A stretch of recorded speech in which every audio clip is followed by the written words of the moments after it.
За өдрийн мэнд.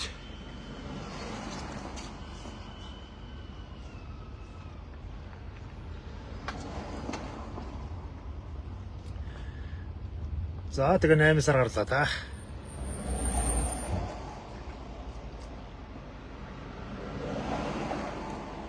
Ер нь бол манайхан нэг жоохон сэтгэлийн дархлаатай бодолтой байхгүй бол Орос Украины дайн яагаад байгаа.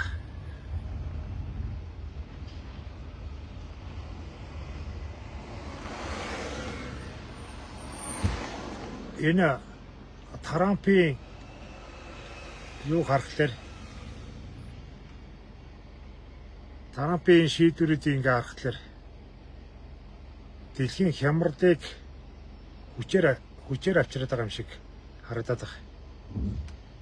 Трампын цаад бодлого сүүлийн жилүүдэд долларын нэр хүнд унаж олон улсууд эдийн засгийн бие даасан тийм дүр төрхийг үзүүлээд ялангуяа нефттэй орнууд Америкийн цэргийн баазууд байж идэг тэр Арабын орнууд хүртэл доллараар 8-гаа ихгүй. Өөрсдөө үндэсний валютаар 8 хийнэ гэд. Нэг хэсэг тийм шуурсан. Арабын Эмират, Катар, Кувейт, тэгээд тэр Бахрейн, тэгээд нефтээр илбэг орнууд. Оросын холбооны улс Хятад 2 хүртэл бас өөрсдөө валютаар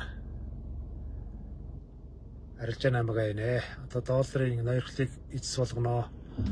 Бүх одоо дэлхийн бүх эдийн засгийг доллар тодорхойлдог тэр цаг үе өнгөрсөн өдөр гэдэг. Тэгэнгүүт Америкийн засгийн газраас хүчээр энэ дэлхийн эдийн засгийн хямралыг авчирж байгаа юм шиг тийм дүр харагдаад байна. Украины дайны тэр хэдүүн золиослогдох, газар нутгаа алдах бол хүмүүст бол тийм сонирн биш байна. Энэ дайны сонжруулах сонирн байна. Дайны сонжруулаад байх. Тэгээ Трамп бол юун дээрээ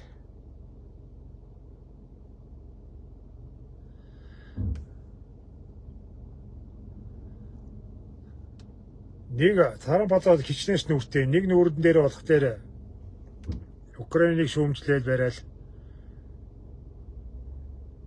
газар нутгаа өгөөд хилцээрээ байгуулцах гэж Зеленский шахаад байгаа юм шиг мөртлөө нөгөө тал дээр болохоор Украин зэвсэг нийлүүлэх гэрээ хилцээр хийж мэйгээд ингээ балараад байна. Тэгэхээр энэ дайныг сонжруулж Оросд илүү их хохирол учруулж Оросын эдийн засгийг төлөвлөх. Оросыг ганцаардуулах. Орос ганцаардаад энэ ч Орос ч одоо байгалийн баялгаараа бас дэлхийд тэргүүлдэг орнуудын нэг. Газрын тас газ, нүүрс, дээрээс нь бас газар тариал. Бүх тав дээр нь одоо ингэж сүлдээж Оросыг унгах. Оросын дотоодын өмнө самууныг үүсгэх. Дотоодын өмнө самуу одоо тэртэргүй ядуурал ингэж нүүрлээд нөхцөл байдал хэцүүдэд ирвэл Оросууд өөрсдөө дотроо засаглаа солино гэд бослого хөдөлгөөн өрнөн. Путиний засаглалыг унгах. Тийм сонирхол Трампд бол маш их байгаад байгаа шүү. Мэдээж Европын орнууд бол тийм сонирхол байгаа. Тэгээд ер нь жоохон либерал тийм улсуудыг Оросын засгийн газарт гаргаж ирэх. Тийм учраас Зеленскийтэй далд тохироо явж байгаа бох. За чи ямар ч хэсэн сүдээ зуугаад байгаа те. Одоо тэр Украин ч одоо дорон үйлдвэрлэлээр бараг тэргүүлэх гэдэг шүү дээ. Тэгээ дорон үйлдвэрлэх түүхийн материал янз янзын юмнуудыг нийлүүлээл байгаа байхгүй. Тэгээд юуг Иран юу хоёрыг Америк хоёрын дайнч гэсэн ингээд дэлхийн хүн төрөлхтнийг хуураад байгаа байхгүй. Нэг гэрээ байгууллаа тэглээ инглээгээл дэнгүүд нь бага амт баярлангууд нь буцаагаал байлдаал Ирана өдөөл ингээд сүнжруулаад ах санаатай. Ингээд ахлаа нэг Арабын орнууд нефтийн асар их нөөцтэй орнууд нь Америк иргэшээлд хүссэн ч хүсээгүй Америкуудын үгийг дагахаас өөр сонголтгүй болоод тэгээд зэргийн баазуудаа гаргахгүй тэгээд байлгаад байдаг. Америкийн зэргийн баазууд байхлаар чинь угаасаа тэгэл Иран чинь зэргийн бааз руу онлоод байдаг. Тэгэнгүүт нь нутаг орных нь тусгаар тогтнол руу хандалтаад байна гэдэг нэг Арабын орнууд Америкаас тусламж гуйгаад байдаг. Энэ дэлхийн энэ нөхцөл байдал ингээ хүндрээд байгаа энэ зүйл өчүүхэн Монголын хөрхий би энийг хараад дамжлагаас өөр хийх ажилгүй болчихсон. Энэ хэдэн монголчуудад бас маш хүн дээр тусч байна. Өдөр ирэх тусам л амьдралын нөхцөл хүндэрч байна. Амьдралын нөхцөл хүндрэн шүү. За ер нь оргил үеийн тэгээд нэг 10, 11, 12 сар, 1 сар гэдэг. Энэ өвлийн улирлуудад одоо манай монголчууд яах юм бэ бүүмбэд. Тэгэхээр би та бүхэнд лайв хэлэхэд хэлжээсэн. Сэтгэл зүйн дархлаатай байгаараа угаасаа ингэж муутхан тодорхой болчихлоо. Муутхан тодорхой. Муугар бодоход Оросуудаа гэрээгээ цуцлаад Монгол бензин нийлүүлэхгүй болох магадлал өндөр байна. Тийм магадлал өндөр байгаа байхгүй.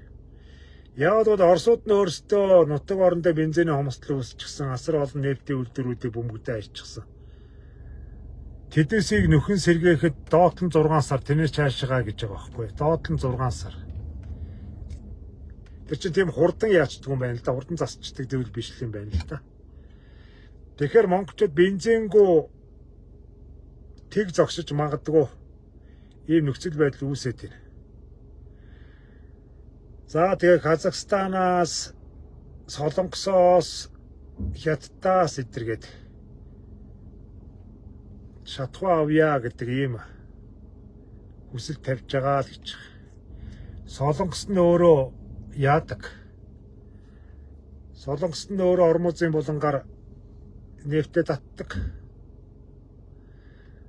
Хятад нь өөрөө дотоодынхоо нефтийг хэрэгцээг хангаж чадахгүй бас Ормозын булангаас бас нэг өөрийнхөө бүх улсынхаа бүх нефтийн хэрэглээний 30%-ийг Ормозын булангаас авдаг гэж. Хятадууд Солонгосод өөрсдөө асуудал үүсээд эхлэхийн цагт гадж байгаа нефтийг гаргахгүй шүү дээ. Хэрвээ манайх Хятад Оросоос авлаа гэж бодоход Оросын гэрээтэй ингэж авахгүйгээр нэмүү өртөг шингэчихсэн асар их үнэтэй нефт авах гээд байгаа байхгүй. Солонгосод өөрсдөө нефтээ үйлдвэрлэдэггүй ийм орн чинь манайх руу нефтээ зөөгөөд ирэхлээр чинь тэр чинь юу болох юм? Цаанаас худалдаа авснаасаа илүү ашиг нэмээд дээрээс нь тээврийн зардлаараа төө холоос Орос чинь шууд юу ороод ирж штэ. Орос чинь болохоор шууд энэ хойноос галтргээр ороод ирж байна. Вагоноор ороод ирж зөөчж байна. Солонгос чинь Хятадын газар нутаг дээгүүр дамжиж наашгаа орж ирнэ. Тэгэхээр чинь илүү үнэтэй. Магадгүй литр нь 5,000 зэнг болно шүү дээ. Хятадын зах зээл эрчим хүч энэ юуныхээ хөгжлийн хурдыг алдахгүй тулд тэгэж их нефт өгөх үгүй юу. Маш хэцүү нөхцөл байдал үүсэж байна. Оросууд ер нь бол яг хоо ингээд хоёр орны гэрээгээр ингэж байгаа боловч манай энийг хитэн улс төрчил гэдэг хитэн сайхан малнууд байна. Хүн хуурсаараа бүр гаршчихсан. Тэгээд яг хоо эдэн нэг тэнийг фэйсбүүкийн нэг хитэн тэнийг монголчуудаа тэгэл гайгүй нийлүүлнэ хангамжаа авсан тэгсэн эдэргээд одоо 15 хоногийн нөөцтэй хөсөн мөртлөө одоо энэ тэмдгөө ингээ колонкууд нь өгөхгүй болоод ирж гин гэдэг чинь бүр шахахгүй гэдэг байгаа байхгүй юу. Цаанаас нь засгийн газараас өөр даалгавар өгсөн байгаа. Та нар колонкуудыг бүх нөөцийг шавхаж болохгүй шүү. Одоо ингээд газар тариалан эхлэн энэ улсын бүтээн байгуулалтанд хэрэглэх бензин дос гэдэг маш олон зөвлөд төр улсын хэрэглээнд иргэдийн хэрэглээ биш. улсын эргэлээнд бензин тосч хэрэгтэй байгаа. Тийм учраас та нар өөрсдөө байж байгаа нөөцөө шавхаж болохгүй шүү гэдэг. Тэнгүүтээ одоо ингээд хүчээр бензин тасалтаад ингээд эхэлж байгаа байхгүй. Оросууд ер нь манахаас ер нь татгалзах магадлал маш өндөр байгаа шүү. Энэ зүйл дайнаас холбоотой биш. Энэ ер нь болох байсан процесс. Манайх яагаад гэвэл одоо бүх юм дээр одоо энэ улс төрчдийн буруу. Энэ цэвэр улс төрчдийн буруу. Айл 1983 онд үйлдвэрсэн 4-р захиргааны станцаа зүтгүүлээд байгаа. Бүхэлдэн Улаанбаатар тэр үед нэг 500 мянган хүнтэй байсан багт 3 дахин нэмэгдээд сая 500 мянган хүнтэй болцсон байж хахад хүртэл ганцхан 4-р захиргааны станцаа 40 жил зүтгүүлчихсэн. Ийм л арчааг уусд 40 жил.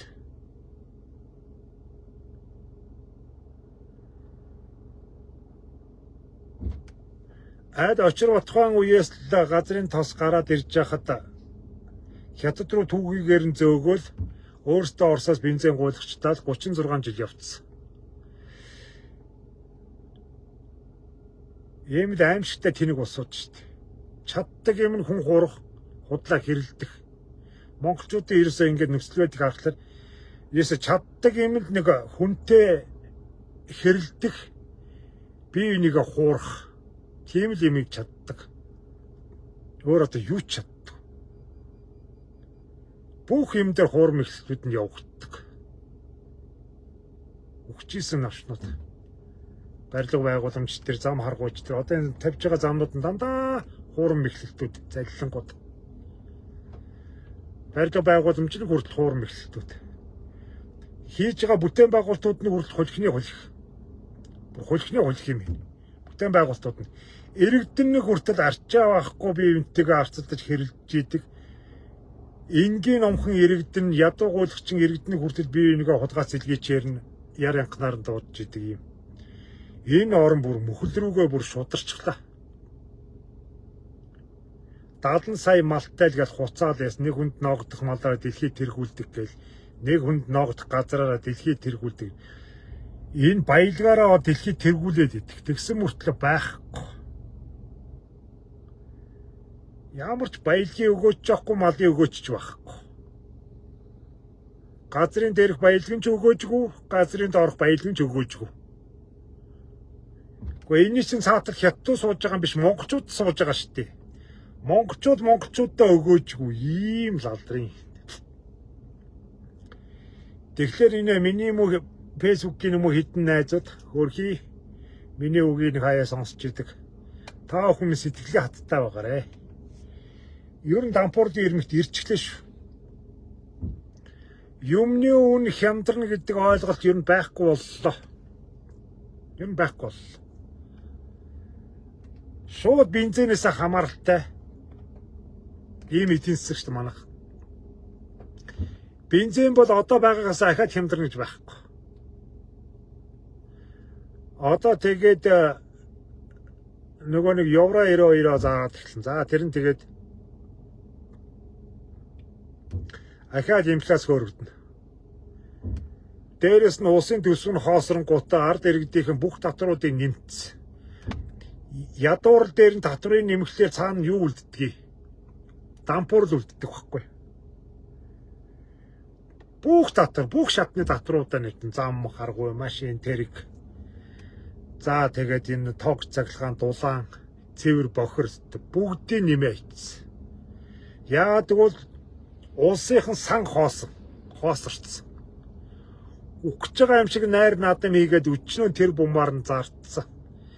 Энэ тэмдгүүл ойн баярууд, энэ тэмдгүүл юунууд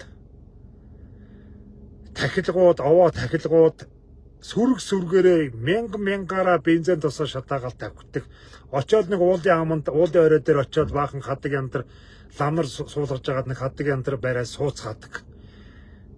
Маш их зардаг штэ эн чинь. Улсаас тэр хөрс өхийг хүргэж өхийн тулд гаргаж байгаа зардлаас гадна энэ ард нийтийн карманаас гарч байгаа асар их мөнгө байгаа штэ. Тэрэнд очиж хөөрцгөлж байгаа, зарим нь сүсгэлж байгаа. Одоо ахаал хөвсгөд далай, хөвсгөд нуурын тахилга. Дараа нь одоо юу юунэж тахилах гинэ баахан уул усны тахилахтай. Энэ дээрээ тэр иргэдийнхээ энэ кармаг хоослохоо болооч. Болж бодгом одоо энэ жоохон ухаантай бол одоо энэ хин эдэр хөрсөх учрал хоёр одоо энэ баг төрсөн ах トゥ шиг утсан хоёр гар хоорондоо ярьж болно шүү дээ. Эдийн засгийн энэ маш хүнд нөхцөлтэй бензин дасны хомсдол үүссэн энэ үед одоо ингэ ямар ч тахилга, ямар ч наадам, ямар ч юу ч энэ одны хамарсан үйл ажиллагааг зогсоолоо гэд иргэд зөвхөн өөрсдийн аж амьдралын төлөө энэ өчүүхэн бензин дасаа зарцуулаа уул хад руу тэндэг барьдаг ингэдэг зүйлээ болцгоо өдр гэж ингээ уриалж болно шүү дээ. Энд чинь манайх 100% гаднаас бензин дасаа хангаж идэг. Дэлхийд даяар яг энэ нефттэй хамгийн гол нь энэ нефтийн их үүсэр болж байгаа энэ орнуудын дайн байлдаан цаасаа шунжирч үргэлжлээд байгаа энэ нөхцөлд одоо монголчуудын дотоодын энэ нэг зугаа цэнгэлээ болцгоё хэдүүлээ гэж хэлж болно шүү дээ. Тэгж яах чинь одоо ингээд одоо саяных дээр чинь улсын баяр наадам. Тэгээ дээрээс нь ахаа тэр нэг адууны өдөр тэр адууны өдөр мөдрийг одоо болчих болоход байсан шүү дээ. Тэгээд энэ тэндгүү ойн баярууд Эрдэнтийн оймоо гэдэг. Эрдэнтийн оймойг жоохон хоошлуулчих болоход байсан болохгүй юм байхгүй шүү дээ энэ чинь. Зөө ойн хурал хийгээл зүгээр дотооддоо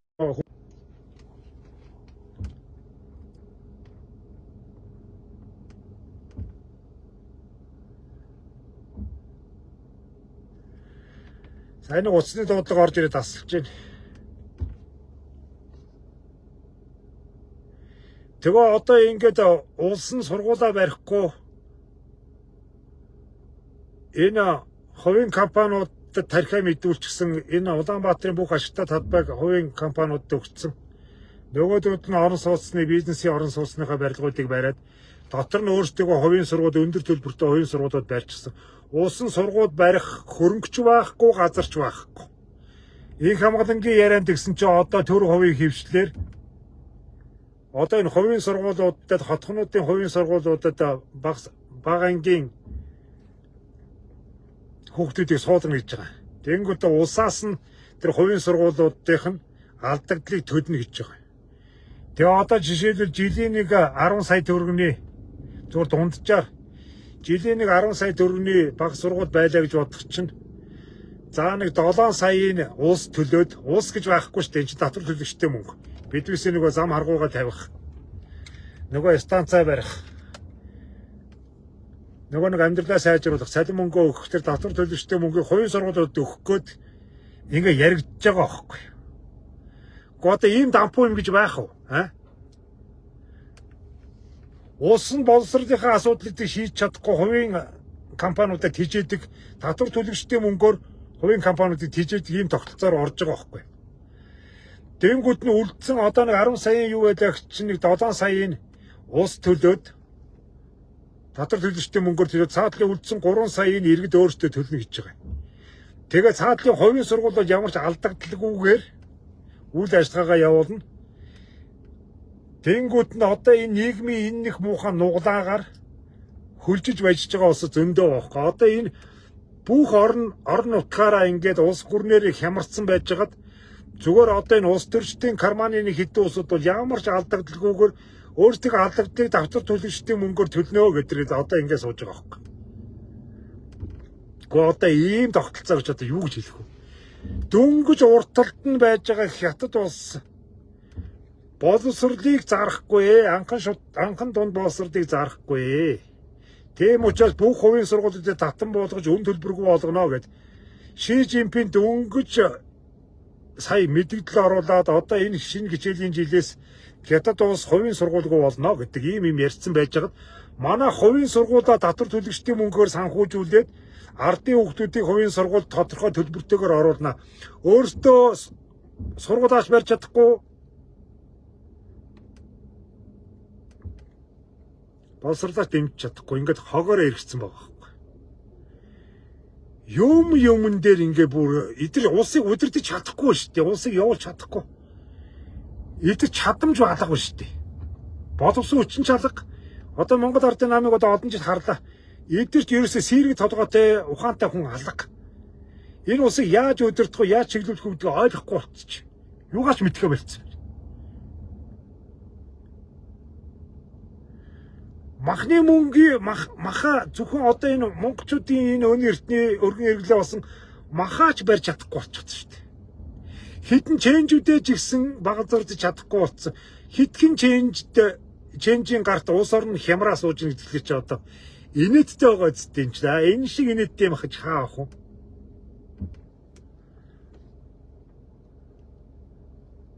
Одоо жил болгоны одоо тэгж нэг яаж идэг нөөцийн мах гэж маш их мөнгө төгрөг зарж идэг. Тэр зөвлөө одоо болонгуудаа улсын өөрсдийнх нь малтай болчих хэрэгтэй байхгүй. Улс өөр дээрээ цалинтай малчинтай газар нутаг гэдэг бүхэл өдөө улс байна да өөрсдөө мал сүрхтэй очих хэрэгтэй шүү дээ. Хувийн хвшил байдаг юм байгаас тэгж байгаа тэр махнаасаа яг ингээд жишг үн тогтоогоод ард түмэн дийлүүлээд ивэл малчтан дагна шүү дээ энэ чинь.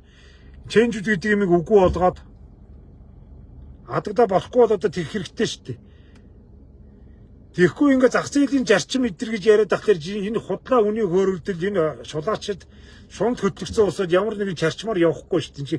Ямар зарчим байгаа даа манай Монголд. Татвар даатгалтай идэгдчихсэн цалин мөнгө авахгүй.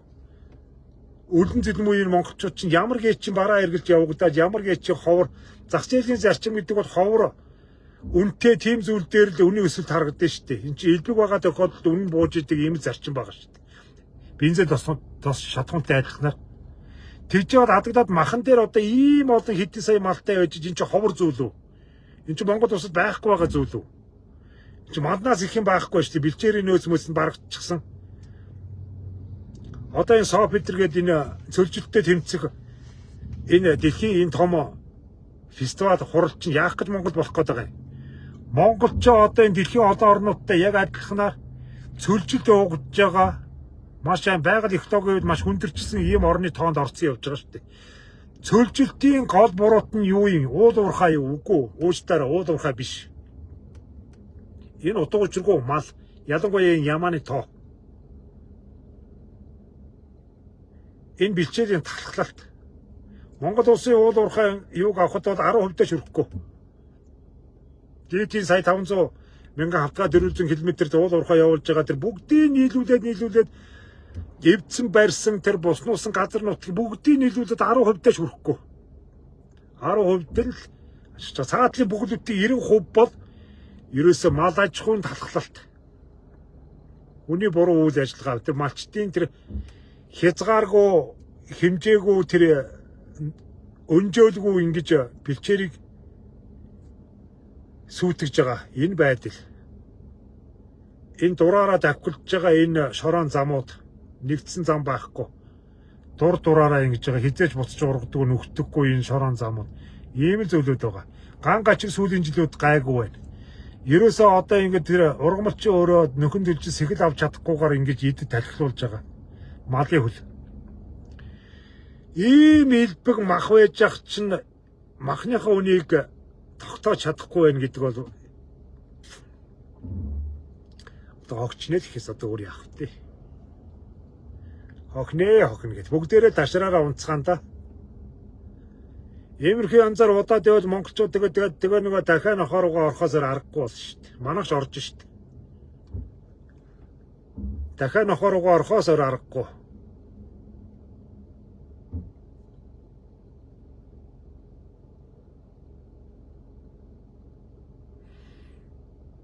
Байдал ер нь чанга шүү манайхаа. Хоосон улс төр хийгээд огцор гэж орилохоосоо илүүтэйгээр одоо бид нар яах вэ гэдгээл. Одоо энэ хэдэн бадаа юмдаг огцоруудаа цаана юу байгаа юм? Бид нар ахин сонгуул явуулах уу? Ахин сонгуул явуулж болохгүй. Улам л эзэн засагт оройтно.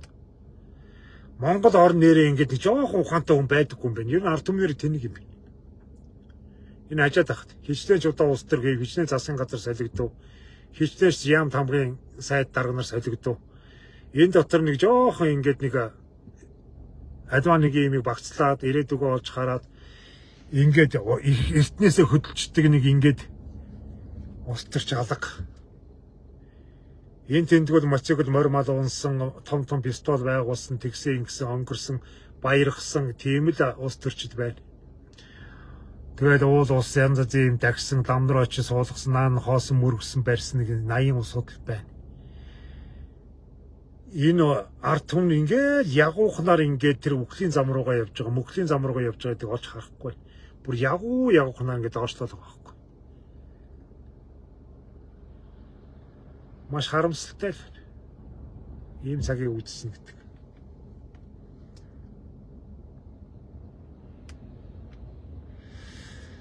Нефтийн үйлдвэр нь одоо 30-аад оноос 2030 оноос гэж байгаа. Тэр хүртэл одоо бид нар яах юм бэ? За энэ тог заглагаана нэг мэрсээр байгаад одоо энэ бөөрөлжүүдийн тэр 3 дугаар блокийг тэр нь оны дараа гэтлгүй юм. Тэгээ энэ тэнд бас нэг жижиг заглагаас танцууд баригдаж байгаа юм билээ. Зам харгуу Улаанбаатарын төгжрлийг шийдэх асуудал бол бүр хайчглаа штэ, бүр болчихлоо. Одоо энэ замын нөхөөсөөч тавьж чадхаа боллоо. Айл 30-40 жилийн өмнө тавьсан дулааны шугам бохир цэврийнхээ шугамтай ноцолдоод байна. 30-40 жилийн өмнө тавигдсан. Дээрээс нь манай улсад анхнаас нь одоо энэ Оросуудын хийж өгсөн юм дээр бид нар өөрсдөө сайжруулалт хийхгүй тэнийг болоо юм шиг улс төр хийж би энийг алж ядаж явсаар гад энэ ард иргэд улсынхаа нийслэлийг хүртэл орхигдууллаа.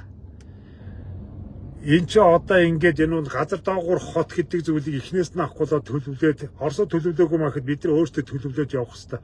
Адглаад одоо энэ Ярамгийн доотлол төр газар доогуурх юм түнэл хот, газар доогуурх юм түнэлүүд барьчих хэрэгтэй байхгүй эхнээс нь авахгүй л энэ замын доогуурч төр барилгын доогуурч төр. Тэгсэн бол одоо бид нар ингэж өдрө болгон замыг эвдэж барьж ингэж солиорж авахгүйгээр сугам шүлжээгээ доогуур нь зүгээр ингээд энэ дэлхийн олон орнуудын тэр бохирын шугам муугам бүх юмуд урсч идэг барьж идэг тэр бүх газар доорх сүлжээгээ барихгүй манай шиг ингээд газар ухаа турбаа болчдөг ийм технологи одоо дэлхий дээр байдгийн үгүй би энэ байдаггүй баха. Зүгээр ухаалаа турбаа нойтон чигтэй газрын турбаа болоод тэгээ нөгөөх нь 2 жил болох уугүй зэвэнд идэвдэл концентрац явагдсан штэ эн чинь бүх ямар ч төмрийг аваачаад чигтэй газар хайчихлаа чинь зэврэн штэ хин ч ойлгомжтой зүйл штэ.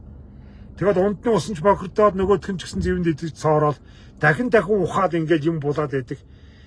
Дэлхгүйгээр ингээд газар доогуурх одоо энэ хотоо газар доогуурх сүлжээгээ бариад эхнээсээ тэгээ явж болоогүй юм багт. Энэ хот байгуулалт энэ инженерчлэл энэ одоо 80 амтан байгаа штэ одоо энэ мэрэгжлэр нь төгссөн барьцсан. Эднээс нь яагаад ийм шаардлага тавьдгүй юу? Одоо энэ бүхэл бүтэн хорооллоо том хорооллоод барьж ин Яармч гэсэн маш их газар авчихсан том хашаа тойруулсан хорооллууд баригдах гад ингээд бэлдээлээ. Эхлээ та нар энэ согом шүлжээнийхээ юмнуудыг бүгдийг ил болгох. Газар ухаж болохгүй нөхдүүд минь. Одоо тэр үе өнгөрсөн. Альва нэгэн ус алдах, барих, шугам шүлжээ солих, молих янз янзын юм дээр ингэж гадаргын талбай эвдэхгүй. Орсон суугчдад мэддэхгүй нөлөөлөхгүй тэгж үйл ажиллагаагаа явуулнаа гэж эхнээсээ тийм юм ярьж болдгүй юм. Энд одоо энэ өчнөө л татвар төлөгчдийн мөнгөөр гадаад дотоод явлаа, барьлаа, судаллаа, шинжиллээ. Тэгэхээр одоо энэ Европын орнуудын тэр хотоо одоо тэр Парис ч гэдэг, Лондон ч гэдэг юм уу. Бүр харав тэр 1700 1800 оныхоо үеэс ахгуулаад бүр газар доогуураа ингэ бүр түнэлдээд одоо канон дээр хүртэл гарч ирсэн. Бүр том түнэлүүд ингээд ухаад ингээд бүр охтны нүгчингээ хэрэг хийцнэгээ тэндүүгээр нь тэрүүгээр нь бохиромж явдаг, цэвэрнж явдаг. Бүх юмудаа тэр сүлжээнүүдээ бүгдийг доогуур шийдсэн. Цахилгаан ачсан газар доогуур шийдчихсэн. Манайх шиг ингээд агаараар өлгцсэн байдаг цахилгаантай орон. Энтгэг манай хоёр л байгаа бах. Тэгээ цахилгаанаас үүдэлтэй тэгээд нэг газар дээр унтсан цахилгаанаас үүдэлтэй хүмүүс ажиж өгч мөхөл барайл. Тэр цахилгаан энэ дулаан бохирын бүх сүлжээнүүд бүгдийг газар доогуур хийдсэн биз дээ. Бүр тэрийгэ цемэнтлээ чулуун болоогаар өстө бүр амар насжилттай хийгээд ингээ айцсан байдаг. Мэдхгүй маа одоо энэ одоо яах гэдэг юм мэдхгүй. Би одоо сүүл дээр энэ монголчууд чинь ерөөсөө ийм ойгүй тэнэг улсууд юм худлаа өөрсдөө магтаал байна. Худлаа өөрийгөө магтаал сүржигнээл. Үнэхээр одоо боловсон хүчин байд 126 хүн байж байгаа тэн дотор эрүүл ухаантай хүн байдгүй. Гэхдээ энэ бензин досны хомстод энэ зүйл чинь айл өнгөрсөн жилээс авахгүйдаад өнгөрсөн жилийн 9 сараас авахгүйдаад тэр дамтны юм өгдөө солиороод тарих угаагаад яваад ирсэн. Өнгөрсөн жилийн тэр 9, 10, 11 сар 3 сар бензин тасалтад бид нар очрож явсан шүү дээ. Гэхдээ тэр үеэс авахгүйдаад энэ нөөцлөр тэр нэг хитэн бензин нөөцлөг тэр самава газар булчиж болдгүй юм уу? Одоо тийм хэцүү ажил одоо энэ байшин барилга барьна гэдчихсэн гялцуулаад ах юм байна шүү дээ. Бүхэл бүтэн 16 давхар блок хийж ийсэн ганцхан жилийн дотор бариад усан комисс хүлээгээд авчихсан. Одоо энэ мандалаа эдэр чи ингээ харахад хажуудын тэр ном эдэргээд энэ би одоо эргэн тойрныхаа мэдгийг л харж байна. Бүхэл бүтэн ийм том 16 давхар цементээр цутгарчихсан бүрэн цутгамал байшин гэж ийсэн ганцхан жилийн дотор бариад дотор гадныг заслыг хийгээд усан комисс хүлээгээд авчих. Тэгэхэд одоо нэг хідэн бензин тос шатхуун хадгалах нөөцийн сав газар бодчих одоо тийм их хэцүү ажил байдаг юм бах та. Тэгэж их одоо айхтар ингэж толгой тарих шаардсан тийм амар ажил байд юм. Хар ухаанаар бодоход гайгүй санагдаад ах юм.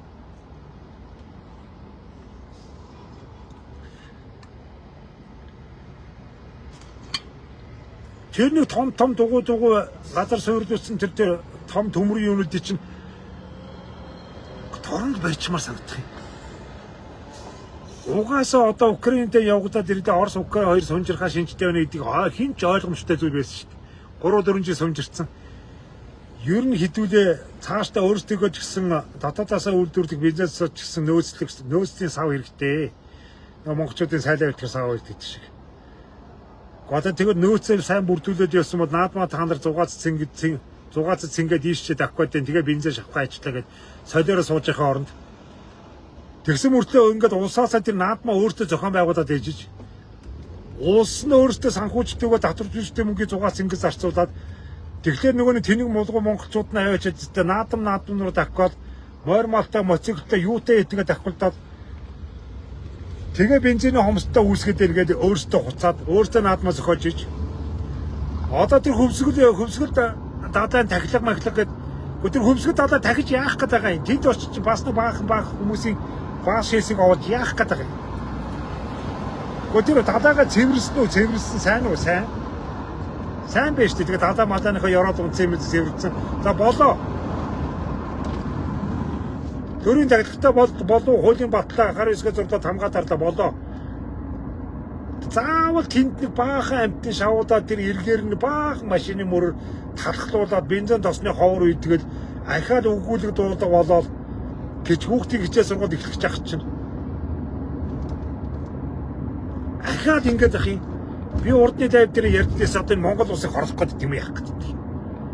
Муу улгаачдээс бүгдийн илгээр нь өвтийн сте бүр ташраар нь хөдөлгөөнгөө болгондоо бүгдийн сте гуйлгчингийн гуйлгчин болгоно гэж бодоод идэм үү яах гэдэг.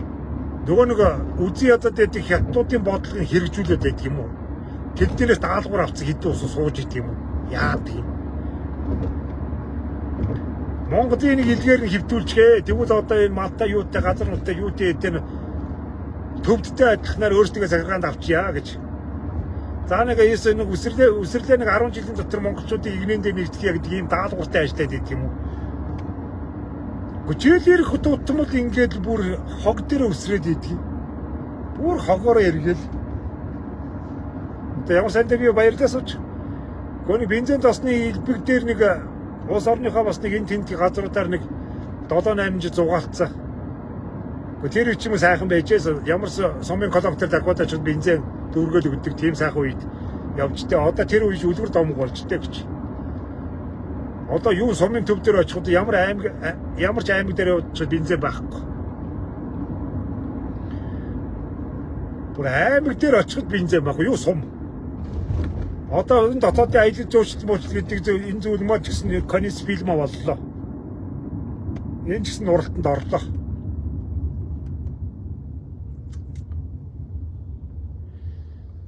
Нөхдөд минь яандаа яа.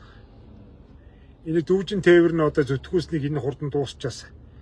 Тэгвэл адгалаад нэг гэрээсээ нэг гэрээгээ тэндээс энэ нэгдүгээр ороод хүртэл нэг агаараар нь цултгоо явъя. Бензин химнээд энийг хурдан дуусчихсан. Үхүүс их хамаалга. Тэгэхгүй дандаа машин унах ч одоо хэцүү болж байна. Үнэхээр хэцүү. Одоо ингээд хүмүүс ингээд Улаанбаатараас гараа явчихсан зуны энэ хэдхэн сард ингээд бензинийг ачигд орж байгаа. Одоо энэ 8 сарын 20-оос хойш бүх тэр лагер дээр байсан хөдөө орон нутаг аялсан аав ээж дээр очсон нутаг орныхоо найр наадамд явсан нөгөө 100 тэнэд алга болсон байсан монголчууд бүгдээрээ энэ Улаанбаатарт цуглана. Бүгд цуглана. Бүгдээрээ цуглаад ирэхин цагт яах вэ? Одоо цуглаагүй байхад одоо олон хүмүүс ээлж аварт мурдаа аваад ичж явцсан байгаа шүү. Тэгж жагаад бензин тасарч байгаа юм чинь цуглаад ирэхин цагт уу? За тэгээд. Би хэлсэн шүү. За тэр 10, 11, 12 сард бол бид нар бол нусаа асартаа наана уу. Хажуугаар нь тогны бүр ил цагаан хилжсэн шүү дээ. Оо бүр цагаандаа гарцсан тий. Тог тасрын шүү. Хэдэн мегабайт гэлээ. Тогны хүрэлцээ байхгүй байгаа тог тасарна гэдэг. Өө сайхан бүр цагаандаа гарцсан. Хуучин ч бол хилэхгүйгээр шаадаг байсан чи одоо бүр хилж байгаа шаадаг болсон. Тог тасарна. Тогны хязгаарлалт тийм. Одоо тогн тасраа бензин нойлоод ирэхин цагт уу. Одоо бид нар тэгээд нэг хэрэлдэх сэдвүүд их болно доо. Бидээс ганц чаддаг юм тэр шүү дээ. Ухтаа хэрэлдэнэ. Хэрэлдэж юу очиж гэсэн чи юу ч хожиг удам гуйлах чинь шаацсан. 36 сар хэрэлдсэн. Сүүл дөрөв улс төрчрүүгөө хэрэлддэг байсан бол одоо зүгээр ухаагүй навчны зүгээр би хоёр биенэргүй хэрэлддэг болсон. Өөрхөдөө хитэн монголчууд. Тэгээд нэг бокс бүлдгнийг хэрүүл хийсэн.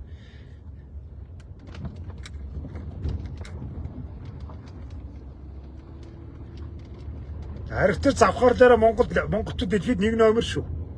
Аригтар завхаарлаараа.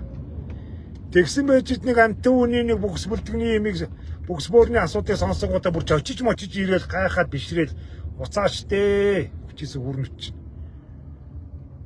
Өөртөө нэг ялдарсан амьдралыг яйдаа гэж иж.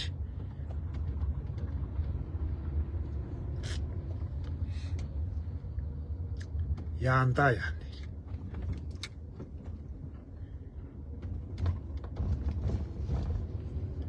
Одоо энэ сонгоо одоо миний хүсэж байгаа юм одоо тэр нэг 27 28 оны сонгуульд нь хурдан болоосоо одоо бүр тим юм хүсдэг болчиход байна шүү дээ. Одоо энэ нэг далрын хідэн улс төрчдний сонгуулийн өмнө нэг өөртөө дахин сонгохын тулд нэг жоохон ажил хийдэг. Одоо тэр нэг 27 28 оны сонгуульд нь хурдан болоосоо яаш төвөг зүгээр. Тэгээч болтгой нэг тэр сонгуул Монголаа хийгээч болтгой. Энийг 5 дугаар загтахаа станц тэр нефтийн үлдэр энэ тэр юмнуудаа нэг жоохон хийгээсээ энэ зам харгуугаа жоохон засаасаа. Тэгээ сонгуулгүй жилүүдэд бол одоо монголчууд илгээр хөвтөж шít. Гоёа яг тэр ирэх юм бата хүрдгэл юм байгаа. Тэр ирэх юм банда хүрэхийн тулд одоо нэг хийдэг жоохон ажлыг хийгээсээ. Одоо тэг юм хийдэг бол хамаалал жил болгон сонгуул явуулсан ч хамаалал зүгээр. Одоо жил болгон сонгуул явуул одоо бүх ард нийтийн санд асуудал явуулдаг юм уу яа тий. Хэдүүлээ жил болгон сонгуул явуулъя. Манайхан ч одоо дандаа энэ сонгуулаар ажиллаа хийдэг юм чинь сонгуульд өхүүлж хагаад тийм учраас улс орныхоо хөгжлийг бодоод улс орныхоо одоо хөгжил энэ эдийн засгийн хямралаа одоо жил болгон сонгуул хийжээ. Тэгвэл одоо наадуу чинь дараагийн сонгогдохын тулд ажиллаа хийгээд эхэлнэ. Бүгдээрээ эрэг тэрэгээрээ хөдлөөл эхэлнэ. Тэгэхгүй бол одоо энэ улсын их хурлын тэр 126 гишүүнээс ч одоо баг 100 гишүүнийг бол огт танихгүй шүү дээ. Одоо энэ чинь сонгуулийн 3 жил улс төрийн сонгуул явагдсан 3 дахь жилрүү орохгүй явж хахад 126 гишүүн сонгогдсон гэхээс 100 хүний миний хувьд огт танихгүй ямар хүн байдгийг бүгд. Тэд нар ч одоо юу хийж суудгийг яах гэж сонгогдсон. Зарим нь одоо тэгээ энэ тэндгийн наадам дээр очсон суужсан морины дийлмэл яатсан бүхийн бай шагнал өгсөн л явж явах юм. Одоо тэр бүхийн бай шагнал хүнд нэг одон мэдад тараах гэж хүн сонгодог юм уу яадаг юм? Яах сонгосон юм? Тэгээ ард түмэнд үзэгддэг юм бол яах гэж одоо энэ үзэгддэггүй харагддаг хүмүүсээс бид нар сонгосон юм уу? Юм хийгээд өгөөч ээ. Эдгэрийг сонгож байгаа үстэй. Тэгээ төсөө хаосолчихсон. Бүхэл бүтэн 3 дахь жил рүү орох гэж явж иж ганц ч хууль батлаагүй 3 төрлийн нүүр үзчихсэн. Оюун эрдэнэ засгийн газар, Зандан шатрын засгийн газар, Учирдын засгийн газар гэдэг 3 төрлийн нүүр үзчихсэн явж идэг. Дунд нь ерөөс ямар ч хүнд хэрэгтэй, улсад ашигтай ямар ч хууль батлаагүй сандан ширээнийг хэрүүл дандаа энэ юугаа хурдаа хайж явсан, эрдсэн бүрддэггүй. Тэгээ бүр намын бүр парагс бүлгээр үртэл ингээд хаяал дураараа ингээд гараад явж чадчихдаг. Ямар ч ёс зүй байхгүй, харимсалтай байхгүй. Жинхэнэ дээдлд одоо яста жинхэнэ нөгөө өвгөнтэй харигч гэдэг шиг улсын хур дотор яста нэг өвгөнтэй харигч чинь дураараа эдэн гарууд гарчсан. Улс орон байтугай зүгээр өөрсдийнхөө одоо нэг ааштай нэг ийм айлын нэг эрх охин юм уу хайшаа. Эсвэл нэг даам гарцсан нэг авгаа юм уу хайшаа. Ааш нь болтохгүй. Тэгэл нэг очоод нөгөөтгөө Монгол ардын намны эрзээ бүрдүүлэх гээд очоод нөгөө ардын ардс намаа гуйгаал та нар хуралдаа суугаач гэдэг хүү мөхүү ütэрсэн. Нөгөөдүүд нь суухгүй үтергээл нэг цогцгэрж бэрлэн зүгээртэй хушуугаа хонжуудаа суухгүй заа юу гэж гараа авчдаг. Гончото хинт туниад байгаа энэ намын нөхдөч одоо бие биендээ эрхлээд ард түмний сонгоод Монголд эрх ашиг, улсын эрх ашиг гэж байдгүй юм ч одоо. Тэг бие биендээ тунсан эрхэлсэн гуйлгсан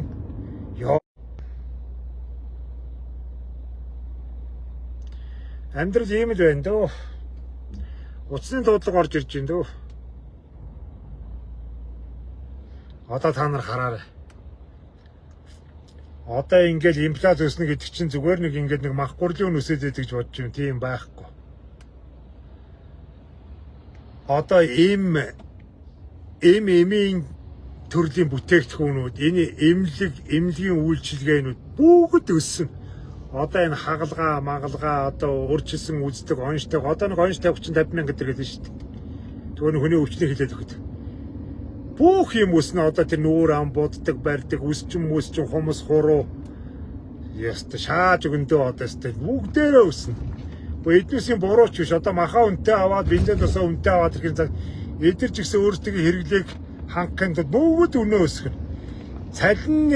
Цалин өсөө нэмэгддэггүйгээр үнэн өсөөд байхлаар юу болдгийг бүгд гуйлахч болно. Чи нэмж гинүү би нэмнэ. Би ч гэсэн амьдарч байгаа гэл. Ингээд би энтэйгээ барьцаад чамаа нэмбэл би нэмнэ. Тэнд нэмээд ах чинь би яах ингээд уралдаал нэмээд ивэл бүгд гуйлахч болно.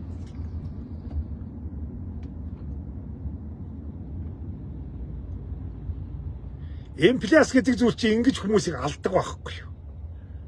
Хүмүүсийн гар дээрх мөнгө нь багасаал. Энэ чинь татврын нэмээд энэ бүх төрлийн татвар нэмээд байхлаар чинь цалин гэж гар дээр ирэх мөнгө ч одоо өчүүхэн болно шүү дээ. Өчүүхэн болно. Тэгээ тэрийнхээ өөрсдийнхөө өргөн ирлээ өдөр тутмын хэрэглэн зарцуулахтай тэр нь хүрэхгүй болоод ирэхлээр бүх юма танаад ихтэй хувц авдаг бол хувц авахаа болно. За тэгээд машин ундаг байсан бол сүүл дээр машина бодоод автобус руу шилжин. Махчамж иддэг усуд махчамж идэхэ болоод дахиад шууганы мах идээд тэгээ зарим үед мацаг бариад идэргээд өстой жинхэнэ өлөнгийн байдал руу гусан шүү дээ. Хүчээр тэгнэ шүү дээ. Параметрал одоо жинхэнэ ингээд монголчуудын хамгийн хийдэг байсан энэ лангууны ардах параметрал энэ том моолууд эдгээр чинь бүгдээрээ дампуу шаан шүү дээ. Эдгээр дампуурхлаар ингээ одон ядуу ажилгүй багийнууд алгаа ташиж байгаа надтай адилхан гуйлч чинь бодно ингээ алгаа ташиж байгаа байхгүй. Монголчуудын нэг заваа юм байд. Энэ муу хар пецта чинь баяжаад байгаа юм уу? Энэ муу болгоож надтай адилхан гуйлч чинь болчихосоо гэд мөрөөдөд байгаа юм. Уучлаарай. Тэд нар гуйлч чинь болдоо гэхэд чиний хэмжээнд очтой гуйлч чинь болохгүй. Нэг зүйлийг сайн ойлго. Одоо ингээд Монголд одоо ингээд ажилгүй залах уу тэрийг одоо юу гэдгийг баян хүмүүсээс ус хонцонгаа авах хэрэгсэл өөрийнхөө ядуудаа бараг бахахаа сууж байгаа нэг хитэн багнад байгаа.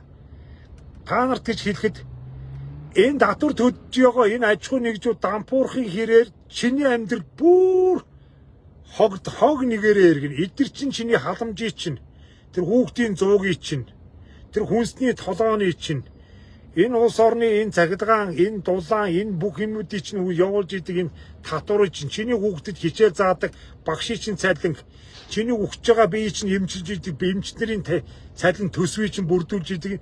Энэ татвар төлөгчд байхгүй бол дуусаа.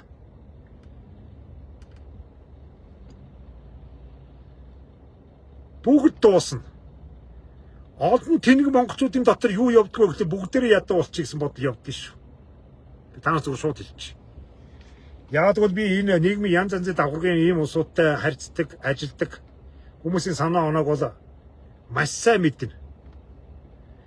Олон тэнэг багийнуудын дотор явж идэг бодлоо юм баян бяцдаанууд бүгдээрээ ядуурчаасаа бүгдээрээ адилхан гуйлгчин болчиход амар шүү дээ. Нэг талаа бүгдээрээ амар. Бүгдээрээ гуйлгчин болоод хинч машин тэрэг унж чадахгүй, хинч хоол унтаа идэж чадахгүй хогоороо иргэнэ. Тэгвэл нэг зүйлийг сануулъя. Ямар ч аж ахуй нэг ямар ч багийнууд ядуурлаа гэхэд яндагтаа тултал ядуурахгүй. Тэдэрт маш олон арга зам байгаа.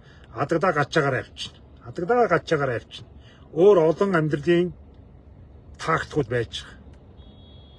Хувилбарууд ардталд нь эдийн засгийг бүрдүүлдэг, татвар төлдөг тэр маш олон аж ахуйн нэгжүүд гараа явчихсан цагт ардтал нь тэднээсийн байр суурийг хэн эзлэх вэ? Хятадууд ч эзлэх. Энэ эзгүрсэн их орны хэн эзлэх вэ? Хятадууд. Хүссэн ч хүсээгүй үлбэрж өгөхгүй тулд нөгөө нэг хараа цогод ирсэн гуйлагчин чинь хятадын компанид ажиллаад эхэлнэ. Хятад хүмүүс рүү нүүр дүгээр нулимуулаад эхэлнэ. Зэвсэг бариад босно гэж бодож байна. Бид баярлал. Хятадууд нэг тэгээд монголчуудад нэг алуулаа зогсож гин гэж бодож байна. Тийм байхгүй. Нэгд мэдхэд энэ засаг захиргааны нэгжүүч бүгд хятад хүмүүс болно. Энэ улсын хурлж гисэн хуулиндаа өөрчлөлтөд ороод тэгэл Монгол улсын иргэн орно гэж тэгээд Монгол улсын иргэний өмнөх авсан хятадууд улсын хурл дотор ороо сууч. Яам тамгийн газар гадаад хэргийн сайд майд нь хятад хүн болоод ирэхин цагт Монгол гэдэг улс байхгүй болно. Нэг л өдөр Монголын хараад яваар хятадын дуу яваад хятад хүн яриад эхэлтэн. Үндэсний хэл соёл гэдэг юм хүчээр үгүй болно. Энэ бүх юмнууд чинь энэ улсын ядууртай холбоотой байдгийг. Энэ Монгол улс эдийн засгийн хүчирхийг олон баячуудтай, олон пүүс компаниудтай хүчирхэг байхын цагт, гадаад харилцаа сайн байхын цагт биднүүсийн эрх чөлөө энэ газар нутагт чинь тархлаатай байдгийг. Эднээс чинь энэ ядуу хүмүүс, ядуу ажилгүй залхуу улсууд улс их орныг хамгаалдаг гэж бодож байна. Үгүй. Энэ их улс орны чинь хөрөнгөтэй чинээлэг баян хүмүүсийн улс орны чинь эдийн засгтай байлгаж, зэвсэг техниктэй байлгаж, энэ улсууд чинь хөрөнгөө хамгаалж, энэ улсууд чинь бизнесээ бүх юмудаа хамгаалж байдгийг. Ядуу улсууд бол зөвхөн ямар ч хүний доор ажиллахад бэлэн байдгийг. Ер нь бол тэр цаана тэр хятад нь байна уу, солонгос нь байна уу, Япон нь хамаагүй мөнгө л өгж байгаа, хоол өгж байгаа хинрүүч ороход бэлэн байж идэг. Тийм учраас биднээсийн хамгийн сайн дэмжих, хамгийн сайн ойлгох улсууд маань үндэсний капитал үйлдвэрлэдэг энэ улсууд ч байгаа.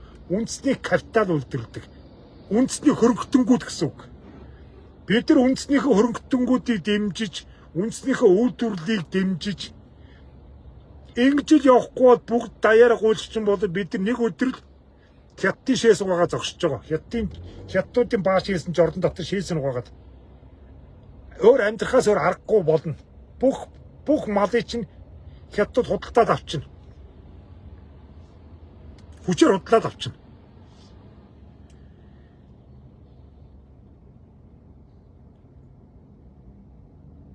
Эсвэл хувийн мал гэж байхгүй бүгд улсын мал болно.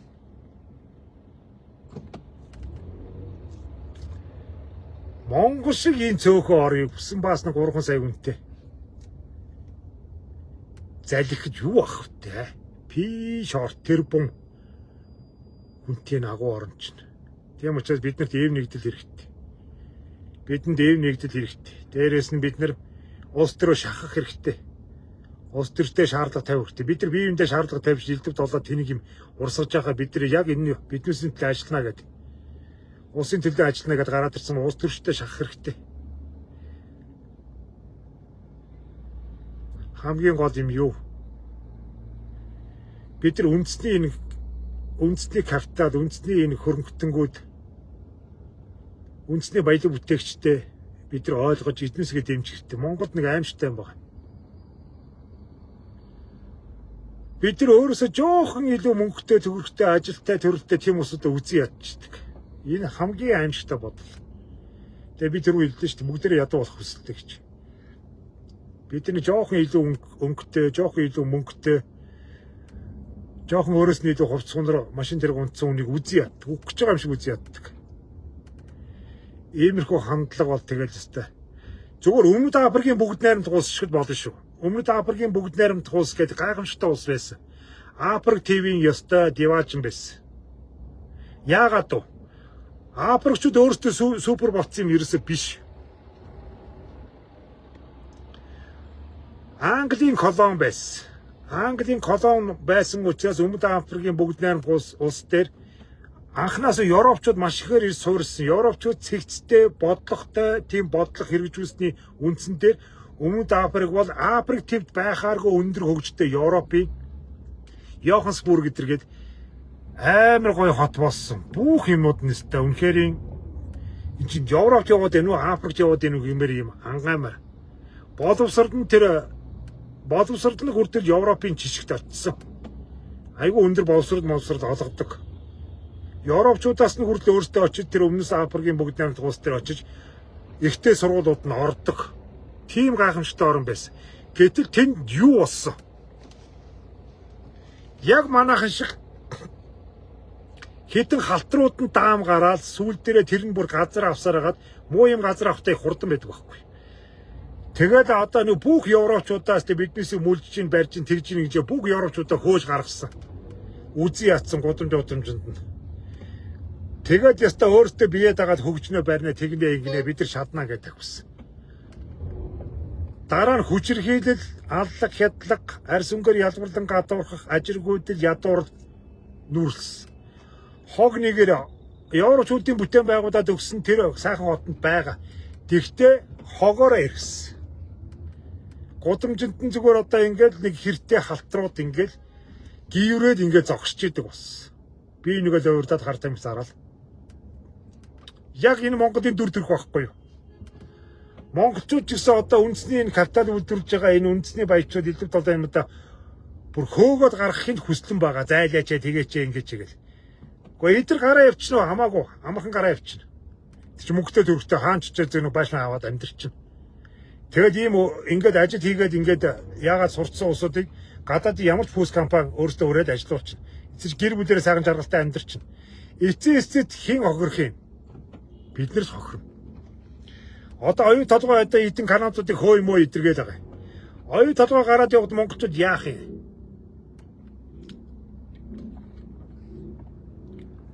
Оюун толгой гараад явахад нэг угсан том нүхэл үлдэнэ. Яс юм дээр. Тэр Эротинтэй гараа явлаа гэж бодох нь тэд чинь за баяртайгээд бүгдээрээ ингээд ашгүйтэйгээ гараа явчихна гэж бодчих. Үгүй тэд чинь бүх оруулсан тоног төхөөрөмж бүх юмудаа аваад гарна.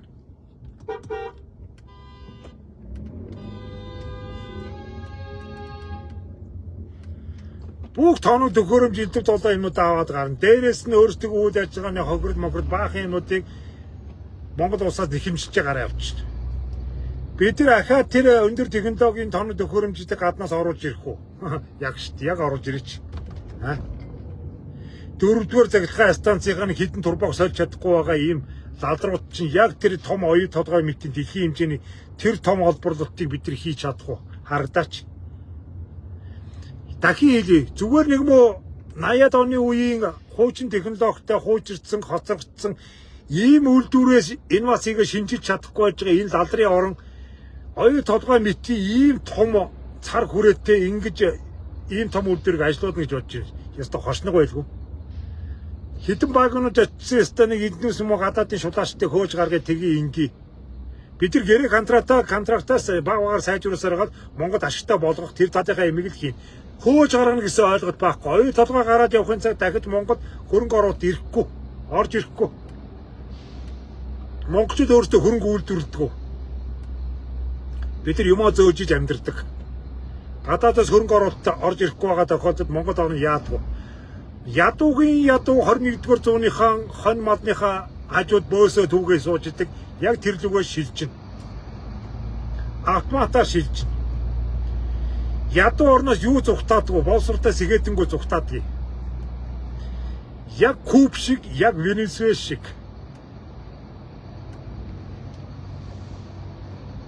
Энэ орны боловсролтоос ихэдтэнгүүд нь жинхэнэ өөрсдөө хүний ёсоор амьдрах газраа хайгаад явцгаар өөр хүүхдүүдээ ханийчлээ аваад Европын орн ч юм уу одоо Америк, Япон, Солонгос аль амьдрах боломжтой орн байна тэр дэ бүгдээрээ зүгтаа.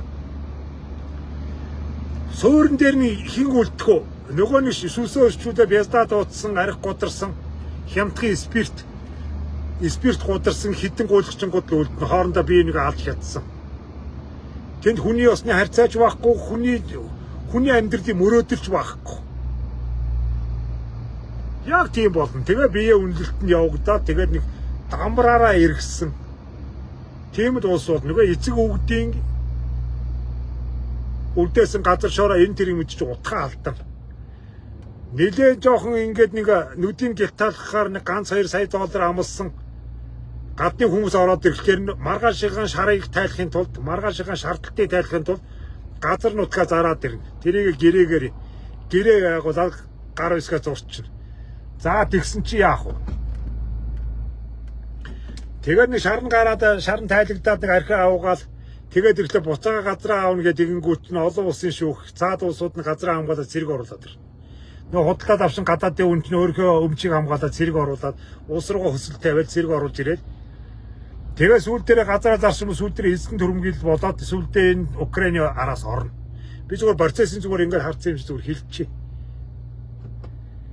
Газраа зараад ирэхлээр дараа нь тэгэл газрын маргаан үүсэл тэгэл монголчууд нэг өөрсдөө эмийг зарсны дараа дураараа буцаагаад үнгөө буцаагаад авчна гэдэг Монгол өөрчнийхээ хоцорсон арга хэрэглэх гээл монголчууд нэг тэгдэг штэ. Нэг гадны өмнөд нэг юм зарангуудаа дараа нь бүүрлэж байгаа буцаагаад үнгөө аваад эх орноос өөгөө явчихдаг. Тэрнтэй хамтарсан. Тийм хэрэг Монгол яваал байгаа штэ. Тэгээ хэрэг шийдэхгүй яваал байгаа гээл айлгууд арцсан гээл. Тэнгүүд нь цэргээ оруулаад ирнэ. За тэгээд нэг үлдсэн хэдэн монголчуудын хитаа ичнэ. Давраа штэ. Үдж байгаа нь ганц 2 гадаад иргэн алгацчихвол тэгэл уус нь иргэн хамгаалж ийнэ гээл. Хэдэн монголчуудын ёстой нэг хойд содонгосоо 7 дор байдал руу оруулна шүү дээ. Эсвэл одоо тэгээд юу болов? Геноцид тэгээд газрын зурвал шиг геноцид тэгээд ачиж. Гото энэ хүмүүсийг хомролон устгах маш амархан байгаа юм шүү дээ. Манайхаа харахгүй байна уу?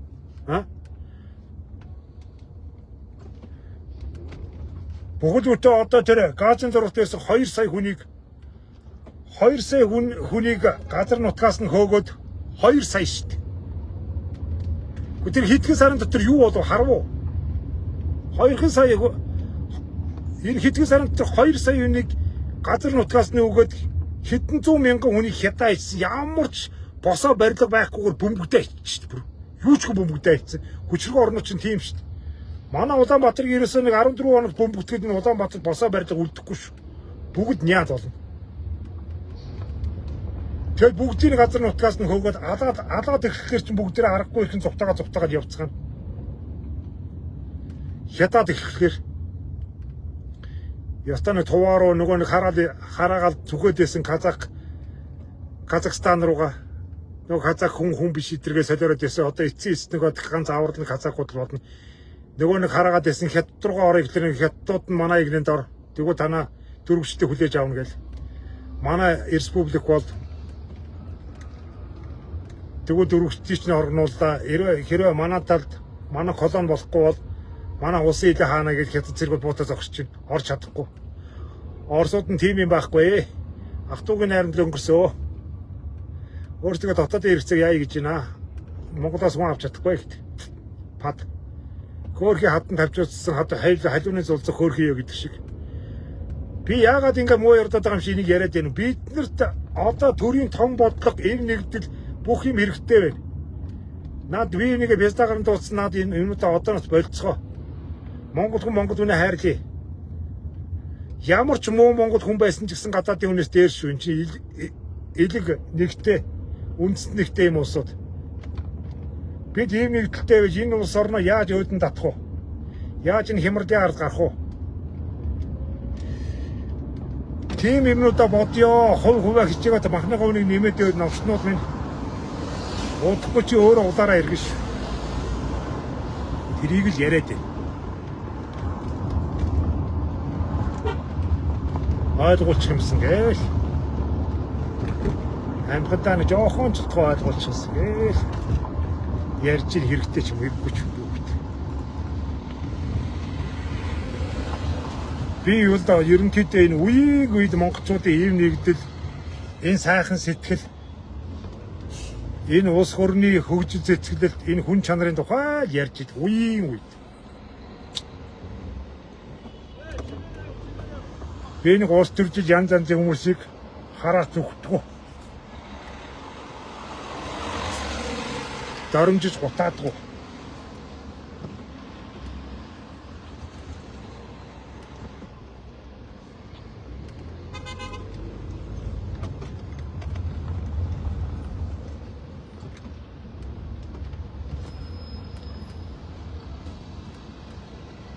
Одоо ингэж энэ юуны энд энэ сүлжимлийн энд одоо ингэж нэвт газар ухаа ичсэн. Замыг чи ингэж нэвт ухаа ичсэн. Одоо ингэ талдаа ингэж төгжрөл үүсчихсэн. Нэг урсгалыг дундуур нэг юм өрөөд хоёр урсгал болчихсон. Би дөнгөж өрөөхөө ярьсан хот байгууд нөгөө газар доор хот нөгөө бохир шугамын сувг байхгүй. Одоо ч гэсэн одоо ингээд газар ухаж байгаад нэг турбаа игээд буулна. Газар ухаж байгаа турбаа игээд буулчихна. Йоо энэ ята яах гээд идгийг.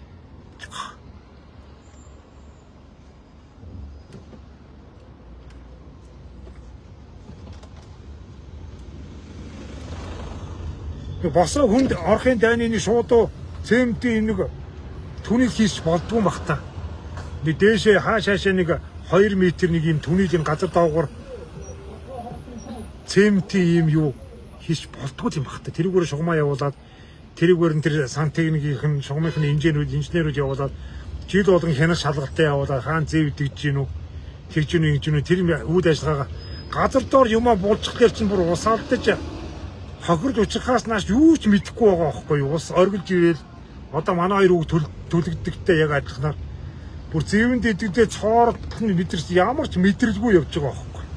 Хаана юу болж байгааг мэдэхгүй. Одоо та нар одоо би одоо утас сууж үзэж чадахгүй энэ гажгаар ингэж овоолоо ичсэн. Энэ одоо яах гээд бид 10 жилийн өмнө 20 жилийн өмнө ингэж ухчих байсан. Ямар ухаардаг үе юм. Чи Монгол орн цементгүй юу? Энд чи одоо үндэсний үйлдвэрлэл цементний үйлдвэрүүд байж дээ шүү дээ. Мон полимертийн цемент ч, махын цемент ч, энэ хойдлын хөдлийн цемент ч. Энд чи цемент түүний лигээ дотор нь турбаага шургуулж болдгоо гэсэн юм байна. Гайхамшигтай сонио орно шүү. Бүр нэг тэр амар Европын тэр орнууд ч гэдэг доогуур нь одоо бүр машин тэрэг явахаар тийм том түнэлээ болио л да зүгээр. Зүгээр нэг шугам сүлжээнийхээ түнэлүүдийг энэ цахилгааныхаа энэ кабелүүдийг газар доогоор явуулж болдгоо юм. Ийм улсдгаа одоо мэдээгүй. Одоо тэр метро үлгэрийн далаа болсон бах уу?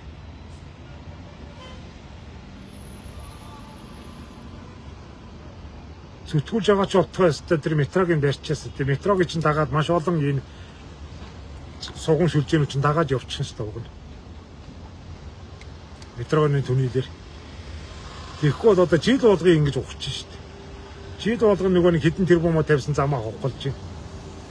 Энд чинь тэгээд нөгөө сургууль цэцэрлэг нөгөө нэг илүүд одоо юм чинь барих бүх мөнгөдий зүгээр ингэ зам хавхлаад тавиалж тэгээд нэг зэвтэй турбаа шургуулаад ингээл 8 сарын 1-нд муухай юм ярьсан та бүхэн намуугаас уучлаарай. Одоо ярихаас яах юм бэ? Одоо эн чинь би энэ их орны иргэн шүү дээ. Энэ тэмдгүү ингээд төгжирчихсэн. Үхтлээ наадамжиж ирсэн одоо энэ 7 сарын наадам одоо болдго юм уу яадаг. Наадмынхаа хуулинд өөрчлөлт оруулдаг юм уу яадаг. 7 сарын 9-ээс энэ ажлын улирал дуулгаад одоо тэгээд тэр наадам 8 сар гаргаж хийх юм уу яадаг. Бүх юмудаа дууссны дараа 8 сарын 15-наас энэ баяр цэнгэлийн наадам 8 сарын 15-наас нэг 8 сарын 25 хүртэл хэдхэн хоног хийнэ гэдэг. Нэг 10 хоног хийнэ гэдэг юм аа. Тэгээд хойшлуулахгүй зууны тэр сайхан бүрхэл үтгэн дунд сарын тэр сайхан үлэрдийг нэг сарыг гэдэг зүгээр ингээд зугаац ингээд бензин зарчтайгаад алаа ичиж байгаа юм. Бүтээн байгуулалтаа хийчихмээр шүү дээ. Бүх юмнийхээ ард гарсныхаа дараа баяр цэнгэдэг юм байгаа зү. ажлын цаанаа агуулгад байж бид нар өгсөндөө баярж явдаг.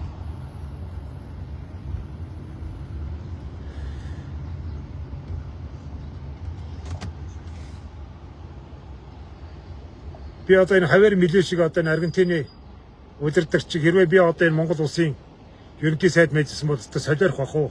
Жинхэнэ амттуудын дургуй хүргэж зарим шалтгааныг нь ирж буудна юмс намайг. Тэгээд одоо энэ наадмын хуулиндаа өөрчлөлт оруулаад би 7 сар 11 мигний болоочуд 8 сар 11 болгооч чинь яадаг вэ? Та нар наадмаа их үү? Эсвэл хүүхдийн хичээл сургуулийг хөөцөлдгөө тэрийгэ сонго. Бухардны тэр наадамдах баярлах цэнгэх шаардлага байхгүй хүсэж байгаа наадмал. 7 сарда бид нар ажиллаа юмэр байна гэж. Бүгд үтэн 7 сарыг одоо энэ бүтээн байгуулалт энэ засвар үйлчилгээ энэ шугам шүлжээ бүх юмудаа янзлмаар байна. Энэ усгал засвар масар одоо өөр юу байдгийг Монгол улсад юу ихтэй. Тэрийг одоо энэ 6-7 сард дуншид нэг 6 сард нэг 6 сарын 15-нд нэг хүүхэд нь амраад тэгээд 7 сарын 1-ээс авахгүйдаа тэгээ нэг 6 сэнгэдээ хөөс даалга болж байна. Тэгэхээр 6 сар 7 сарын зүгээр хийдүүлчихэж байгаа байхгүй. Тэгээ урд нь дандаа хичээлийн үйлдвэрлэлүүд. Тэгээ 6 сар 7 сар хоёроо алдчихад тэгээд 8 сардаа ингээд бүх юм хаагаад ингээд бачуураад өгчих гээд ингээд орилдоод ундаг. Дуртай наадам руугаа дургу нэгний нь одоо тэгээд тэр хичээл сургууль идэв долоо юмудаа хөөцөлдөд ингээд явцгаа 8 сард наадмын үйл ажиллагаа явуулнаа. Уусаас олгож байгаа хоног нь 10 хоног байна. 8 сар 11-ээс 21-ний хооронд байна. Тэгээд наадмын дараа ингээд үргэлжлүүлээд завхараад авахгүй тэгээд яг цагийн тулгаад ингээд наадмын үйл ажиллагааны өндөрдөн хүч хүмүүс зүгээр сарх гэж ажилдаа орцсон шүү дээ. Гэхдээ тэгээд дараа нь шууд үргэлжлүүлээд хичээл сургууль байгаа юм чинь тэгээд хөвгдгийн хичээл сургууль идэвхтэй юмнуудыг хөөцөлдөд эхэллээ шүү дээ. Тэр үед нь бүх зам амгуудаа бүгдийн чиглэлрүүлчихсэн цагтаамаглахаа үйлчлэлийн бэлтгэл бүх юмудаа хангацчихсан. Давай одоо дараагийн амьдрал эхлэх бэлэн. Сууж байгаа. Монголчууд одоо тэгэл наадмын дараа намар гिचэр одоо хичээлдээ орцгоё гэж хаж төрлөө хийцгээе. Би одоо солиорч би одоо энэ улсын эрх мэдэлтэй хүн байсан бол ястай эргүү бадаа юмнуудыг жинхэнэ санаачтан дөө. Одоо энэ даншиг наадам илдэв долоо ингээд энэ тэнд ажичмаар ийцээ чинь уралдаж идэг энэ бадаа юмнуудыг та нар уяачтай холбооноос өөртөө мөнгө татаад бооцоход аваад уралдаанаа явуулаа. Наад чи ямар нэгэн байдлаар зохион байгуулахгүй шүү. Тэр холбооноос яа.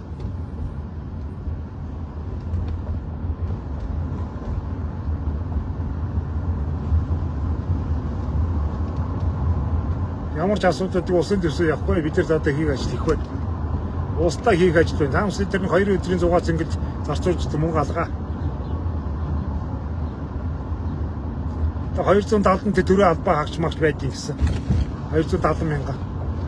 Тэр төрөө албаа хаагчдаг хусна. Одоо энэ хороо илдэв долоо юмнуудыг хороод бай. Тэрс одоо өөр юмнуудыг одоо зүгээр хусна тэр доогуур байж тэр шашаалтын юмнуудыг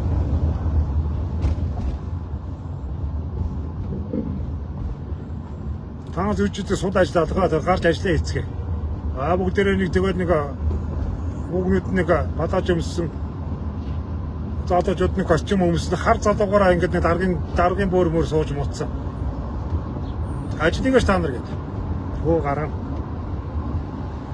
Өгснэгээд ингээд юм мэддэг юм шиг ингээд тэнэг царайлаа ингээд сууждгийг. Бас тэрний дулаан байр хангамж цалин мөнгө бас нэг хэдвэсийн үйлдвэрсэн бичиг саасны ажил гэдэг нь улсад хичнээн тэр бумаараа урсч идэм байна. Төрөө албаа хаагчид хавар мэдээч одоо төрөө албаа хаагчид магчлыг цомтоход алсан шүү дээ. Төрж үжсэн энэ том компаниудыг хөвчлээд тэгжиж Аргентин гэдэг улс Аргентин гэж нэг улаараа иргэжсэн яг манай араас орж ирсэн. Улс чинь хөл дээрээ тогтсон шүү дээ.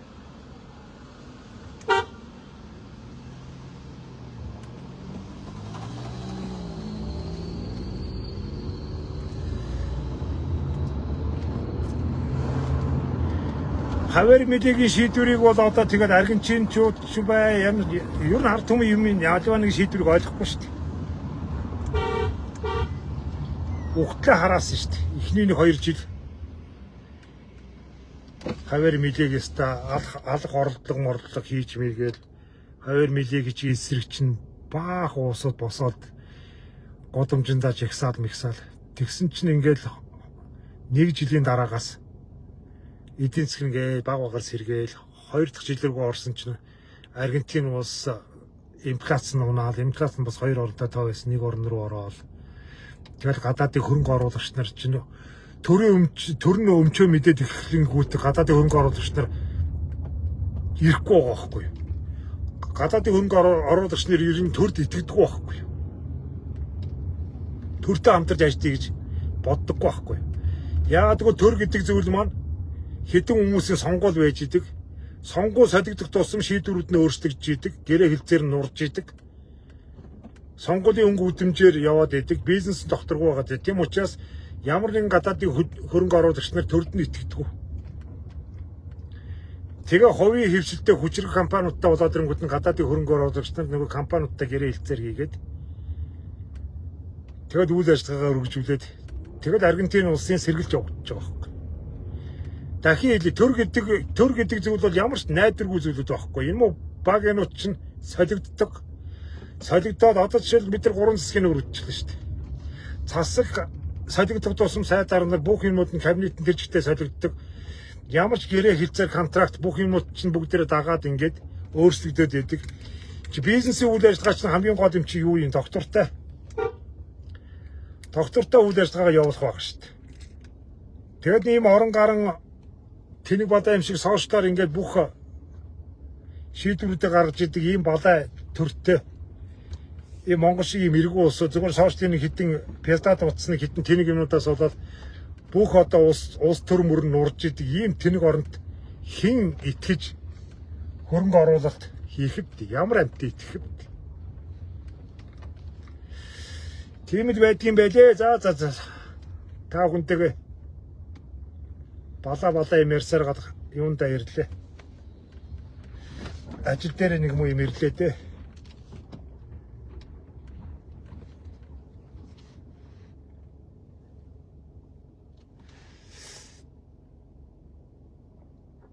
За ч ухраач хсчихсан.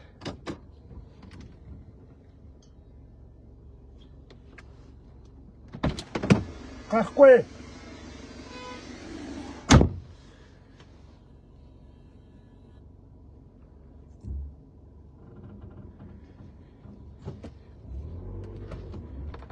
Тэвэл байдгийн байлаа шүү тамина. Альваа нэг юмыг бас нэг өөр өнцгөөс олж харж байгаасай л гэж үсмээр байна да.